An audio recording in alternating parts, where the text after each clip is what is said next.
Hey guys, so remember what I was telling you about the guy that I was set to interview? Well, I just got done with that call and it was interesting to say the least.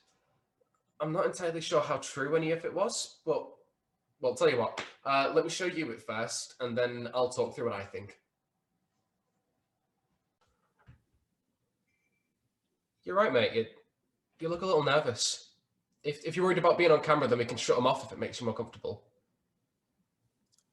No, I need people to see my face. If they see me and anything happens, people know why. They can't look in the shadows and do anything to me.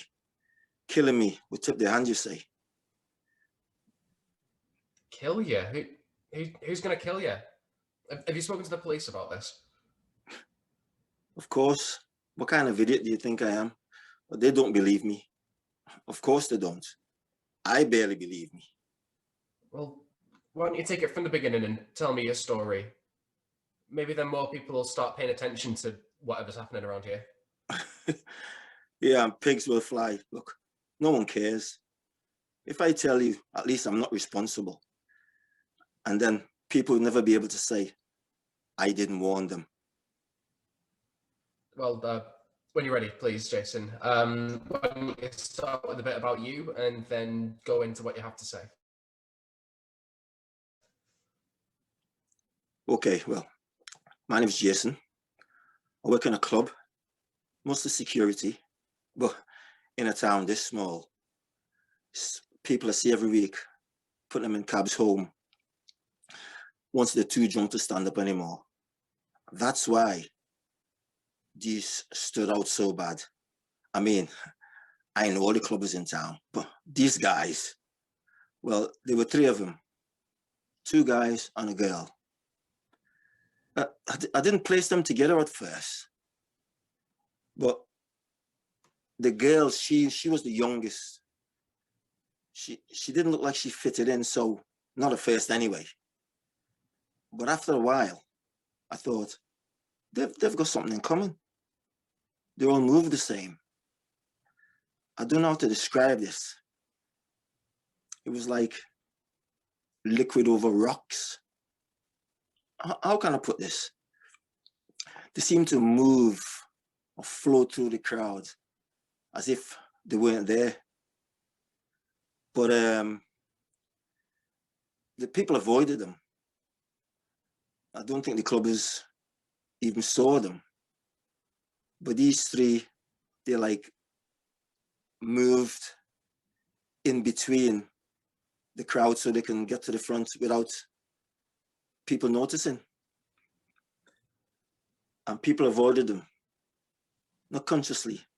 I don't think the clubbers even saw them. But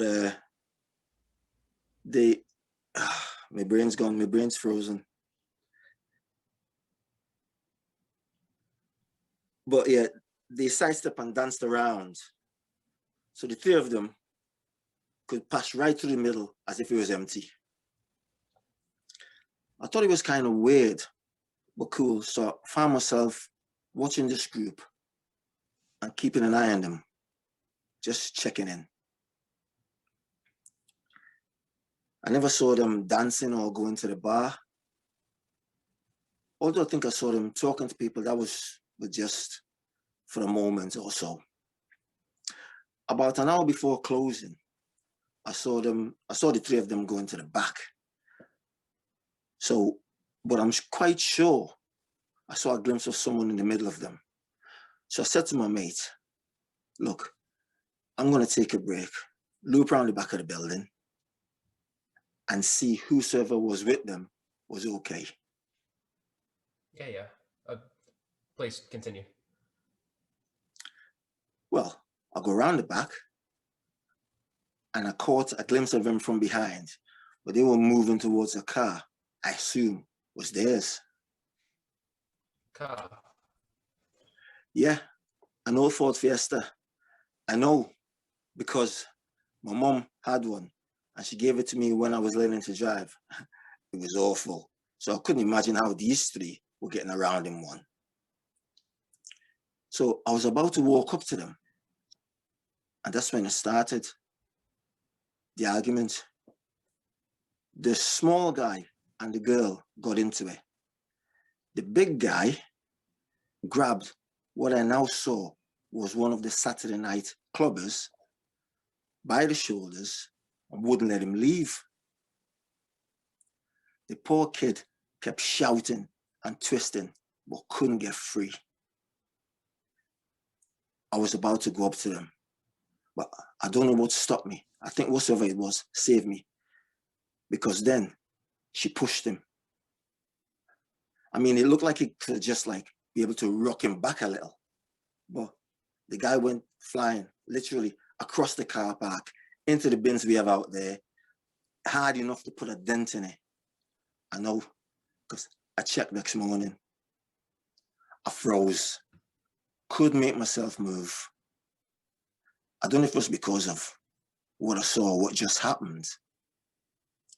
Anyway, when I dust myself down, got myself together, I saw the car leaving, but they left behind the kid.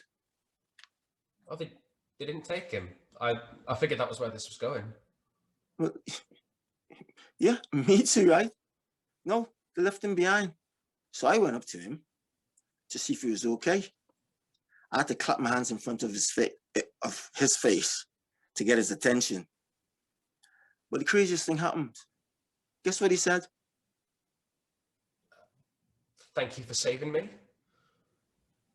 Nope. He said, hey man, have you got a light? I pushed him a little. I asked him about the people who was abducting him, but he said he just come out here to have a smoke. And as far as I could tell, he had no memory of the incident at all. Wow, that is insane, man. No wonder you're a bit shaken up. Yeah, and that's not the end of it. So I went to the police and reported it, but they didn't take me seriously. I mean, after all, there's no evidence. No one saw it. And the kid who was about to be abducted or something, he couldn't remember who was going to abduct him. So after the last time I went to the police station, I was coming home and it went cold and dark. I couldn't see my hands in front of my face. It was like a chilling, freezing nothing. Then the street I was walking on came back, but this time there was like a kind of pocket knife that you can buy for a couple of quid lying in front of me. Well, it wasn't the most subtle of threats, but I don't need telling twice. So I didn't go back to the police station after that. It sounds like you're taking an awfully big risk talking to me.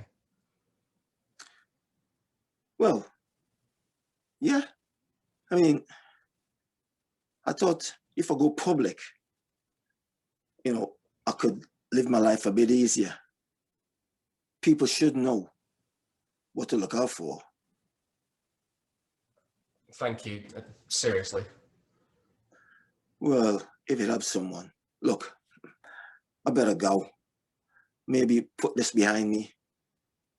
Maybe I should go up to my cousin's place in Scotland, get some distance. Watch yourself, yeah? And then, so there you have it. My first interview about the strange goings on. Honestly, I'm not sure what to make of it.